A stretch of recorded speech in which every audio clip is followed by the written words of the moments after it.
España había derrotado imperios enormes en América, pero en el sur de Chile encontró algo distinto. No había un emperador que capturar, no había una capital que tomar, no había un reino que pudiera caer en una sola batalla. Había una resistencia capaz de producir líderes una y otra vez. Primero apareció Lautaro, el joven que aprendió la guerra española desde dentro y usó ese conocimiento contra Pedro de Valdivia. Después Caupolicán, el toqui que convirtió la resistencia en mando. Luego Galvarino, el guerrero al que intentaron quebrar cortándole las manos. También Janequeo, una mujer que tomó el mando cuando España creyó haber apagado otra voz mapuche. Y décadas después, Pelantaro, el líder detrás del golpe que terminó de demostrar que el sur no estaba sometido. Cada uno apareció cuando España pensaba que ya había entendido cómo ganar. Pero el problema era más profundo. España no enfrentaba solo guerreros sueltos, enfrentaba una resistencia capaz de aprender, adaptarse y volver a levantarse. Esta es la historia de cómo la resistencia mapuche se convirtió en uno de los mayores límites de la conquista española en Sudamérica. Únete a Storylab, dale like y suscríbete para seguir explorando el pasado. El error que España no vio. Para entender por qué esta guerra fue tan distinta, hay que mirar primero cómo pensaba España. En otras zonas de América, la conquista había seguido una lógica brutal, pero efectiva. Llegar, buscar el centro del poder, capturar o eliminar a la autoridad principal, controlar ciudades, rutas, tributos y símbolos. Esa fórmula había funcionado contra grandes estructuras imperiales, pero en el sur de Chile empezó a fallar, porque los mapuches no tenían una capital única que tomar, no tenían un emperador cuya captura paralizara todo, no tenían un centro político que, al caer, hiciera caer al resto. Su fuerza estaba repartida, en territorios, en familias, en alianzas, en líderes que podían aparecer según la necesidad de la guerra. Y eso fue lo que España no entendió al principio. Creyó que avanzaba contra pueblos que podía someter uno por uno, pero estaba entrando en un territorio donde cada derrota podía enseñar algo. Cada ataque podía reorganizar la resistencia, y cada líder caído podía abrir espacio para otro. Por eso esta historia no empieza solo con una batalla, empieza con un error de lectura. España creyó que el sur de Chile era una frontera más, pero estaba entrando en una guerra que iba a cambiar para siempre la conquista de América. El joven que aprendió a vencerlos. Lautaro no fue peligroso para España solo porque fuera valiente. Fue peligroso porque conoció al enemigo desde dentro. Antes de convertirse en uno de los grandes líderes de la resistencia mapuche, Lautaro fue capturado por los españoles y puesto cerca de Pedro de Valdivia.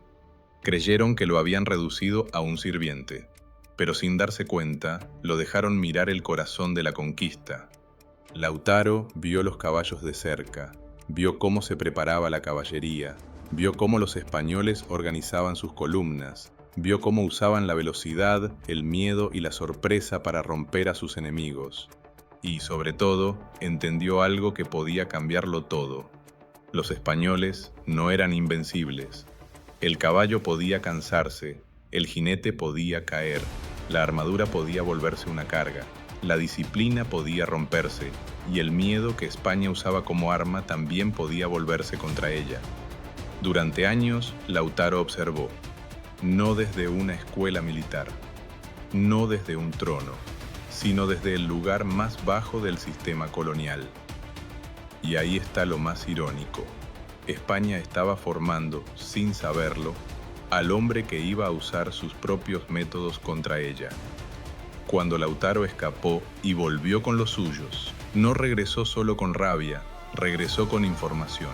Sabía cómo se movía el enemigo, sabía qué esperaba encontrar, sabía cuándo se sentía fuerte y sabía dónde podía ser vulnerable. Por eso Lautaro no representa solo una rebelión, representa un cambio de inteligencia.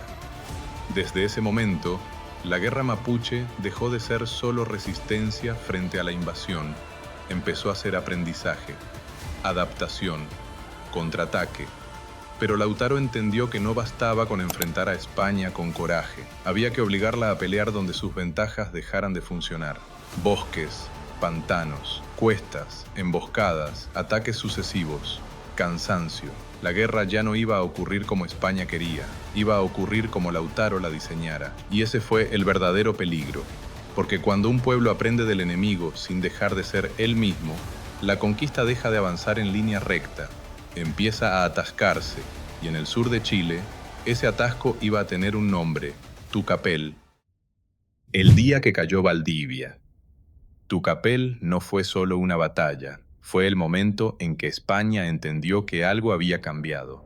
Pedro de Valdivia avanzaba convencido de que podía recuperar el control. Conocía la guerra, conocía la conquista, conocía el miedo que sus hombres, sus caballos y sus armas podían provocar.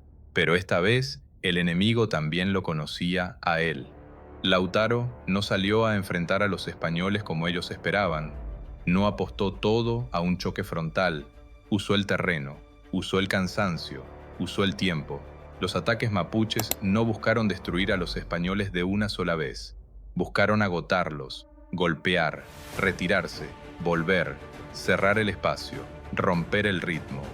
Cada oleada obligaba a los españoles a responder. Cada respuesta les quitaba fuerza, y cada minuto hacía que la ventaja española pesara menos. Cuando la caballería perdió libertad de movimiento, España perdió una de sus armas psicológicas más poderosas. El caballo ya no parecía invencible, el conquistador ya no parecía intocable, y Valdivia, el hombre que había fundado ciudades y empujado la conquista hacia el sur, quedó atrapado en una guerra que ya no controlaba.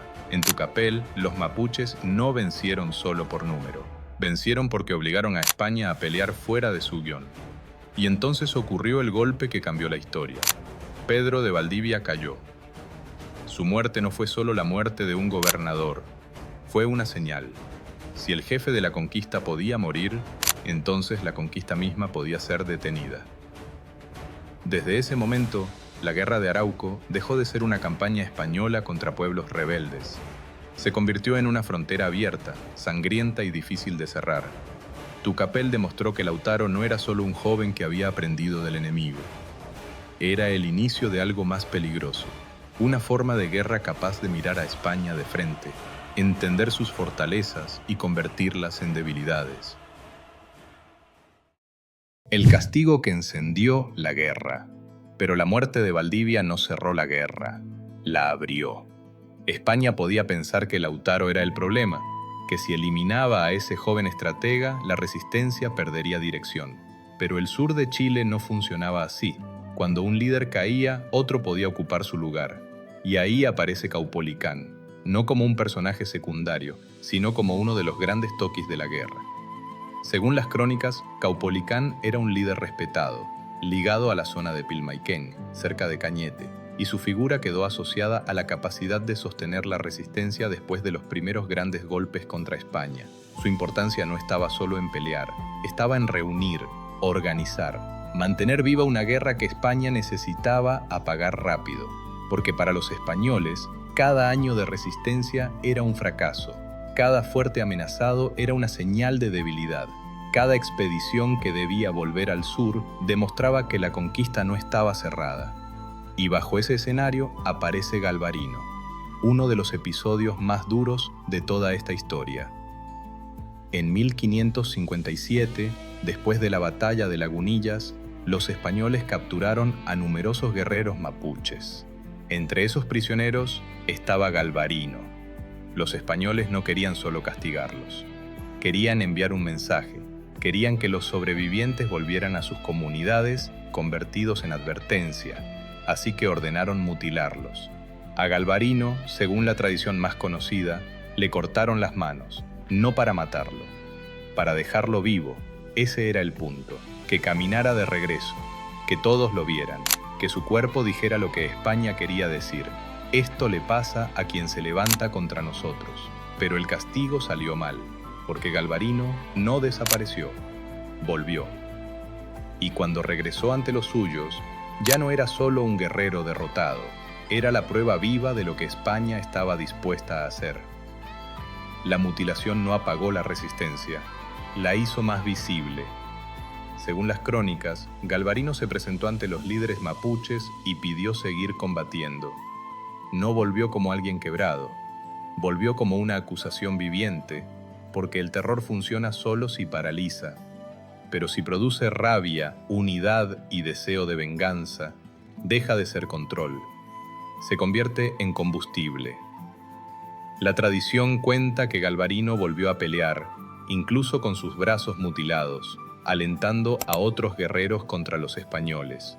Y aunque los detalles exactos han sido narrados de distintas formas por las fuentes coloniales, el fondo de la historia es brutal. España quiso fabricar miedo. Y terminó fabricando un símbolo. Por eso Caupolicán y Galvarino van juntos en esta parte del relato. Caupolicán muestra que la guerra tenía mando. Galvarino muestra que la violencia española podía producir el efecto contrario al que buscaba. No rendición, no silencio, no obediencia, sino una resistencia más dura. Después de Lautaro, España ya sabía que los mapuches podían aprender. Con Caupolicán y Galvarino entendió algo peor. También podían convertir el castigo en memoria de guerra. Janequeo, la mujer que abrió otro frente. Y entonces aparece Janequeo, una figura distinta, no porque estuviera fuera de la guerra, sino porque rompe la imagen simple de una resistencia formada solo por grandes toquis hombres. Janequeo entra en la historia en un momento de violencia personal. Según la tradición, era esposa de Huepután, un líder mapuche capturado y ejecutado por los españoles. Pero esa muerte no la dejó fuera del conflicto, la empujó al centro. Janequeo no aparece como víctima pasiva de la guerra, aparece como alguien que toma una decisión: organizar, responder, atacar.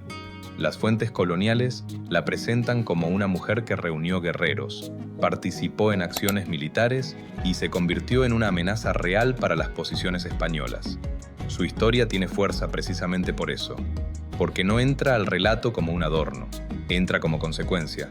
España aplicaba castigos, ejecuciones y violencia para quebrar la resistencia, pero una y otra vez esa violencia podía producir lo contrario. Con Galvarino, el castigo creó un símbolo.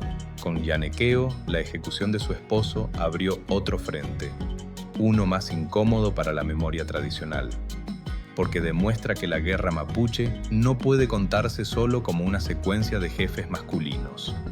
También hubo mujeres capaces de sostener liderazgo, decisión y resistencia. Janequeo no reemplaza a Lautaro, no reemplaza a Caupolicán, no reemplaza a Galvarino, pero completa el cuadro, muestra que la resistencia era más ancha que un solo guerrero, más profunda que una sola batalla, más difícil de destruir que una cadena de nombres, porque cuando una guerra involucra familias, territorios, memoria y venganza, no basta con matar a un líder. A veces, al hacerlo, se enciende otra historia, y Janequeo es justamente eso, otra historia encendida por la violencia de la conquista, una historia donde España volvió a cometer el mismo error, creer que el terror siempre produce obediencia, pero en el sur de Chile muchas veces produjo lo contrario, produjo más guerra. Curalaba, el golpe que quebró el avance español. Pero si España pensó que todo terminaría con Lautaro, Caupolicán, Galvarino o Janequeo, volvió a equivocarse, porque la resistencia mapuche no dependía de una sola generación. Décadas después apareció otro nombre decisivo, Pelantaro, y con él llegó uno de los golpes más grandes que España sufrió en Chile, el desastre de Curalaba. Para entonces, los españoles habían levantado ciudades, fuertes y rutas en el sur. Creían que, aunque la guerra continuaba, el territorio podía mantenerse bajo control, pero esa idea se quebró en 1598. En Curalaba, las fuerzas mapuches atacaron al gobernador Martín García Óñez de Loyola. El golpe fue brutal, el gobernador murió, y su muerte no quedó aislada. Fue la chispa de una rebelión mucho más grande. Después de Curalaba, varias ciudades españolas al sur del Biobío fueron destruidas o abandonadas. La frontera cambió, la conquista dejó de parecer una expansión inevitable, y España tuvo que aceptar algo que no quería aceptar. El sur no estaba sometido. Eso convierte a Pelantaro en una pieza clave, porque su historia demuestra que la resistencia mapuche no fue un momento, fue una capacidad de continuidad. Lautaro había mostrado que se podía aprender del enemigo, Caupolicán había sostenido el mando, Galvarino había convertido el castigo en rabia. Janequeo había mostrado que la resistencia podía tomar otros rostros. Y Pelantaro demostró que más de 40 años después de Tucapel, España seguía sin poder cerrar la guerra. Ese es el punto central. Los españoles podían ganar batallas, podían fundar ciudades, podían levantar fuertes, podían castigar, ejecutar y perseguir líderes. Pero no podían destruir de una vez la estructura profunda de la resistencia. Cada generación encontraba una nueva forma de responder. Por eso Curalaba fue más que una emboscada. Fue una advertencia histórica. España había conquistado territorios enormes en América, pero en el sur de Chile encontró una guerra que no obedecía a la lógica de las conquistas rápidas. Una guerra que se adaptaba, una guerra que sobrevivía, una guerra que volvía a empezar. Y después de Curalaba, esa realidad ya no podía ocultarse.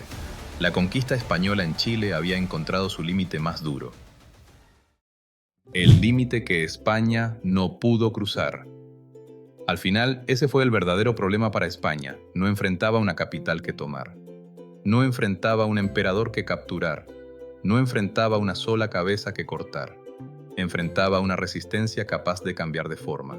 Cada vez que un líder caía, otro aparecía. Cada vez que España creía haber ganado, la guerra volvía a empezar. Por eso Lautaro, Caupolicán, Galvarino, Janequeo y Pelantaro no son historias separadas. Son parte de una misma secuencia. La historia de un pueblo que convirtió la conquista en una guerra larga, brutal y difícil de cerrar. Lautaro mostró que España podía ser entendida y vencida. Caupolicán mostró que la resistencia podía organizarse.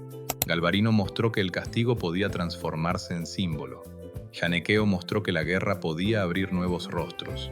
Y Pelantaro mostró que, incluso décadas después, el sur seguía sin estar sometido. Ahí está la clave. España había conquistado imperios enormes en América, pero en el sur de Chile encontró algo que no podía resolver con una captura, una ciudad tomada o una batalla decisiva. Encontró una frontera viva, una guerra que aprendía, una resistencia que no desaparecía. Y quizá por eso la pregunta sigue abierta. ¿Fue la resistencia mapuche el mayor límite que encontró España en Sudamérica? Te leo en los comentarios. Y si te interesa seguir explorando las conexiones ocultas del pasado, suscríbete. Nos vemos en el próximo.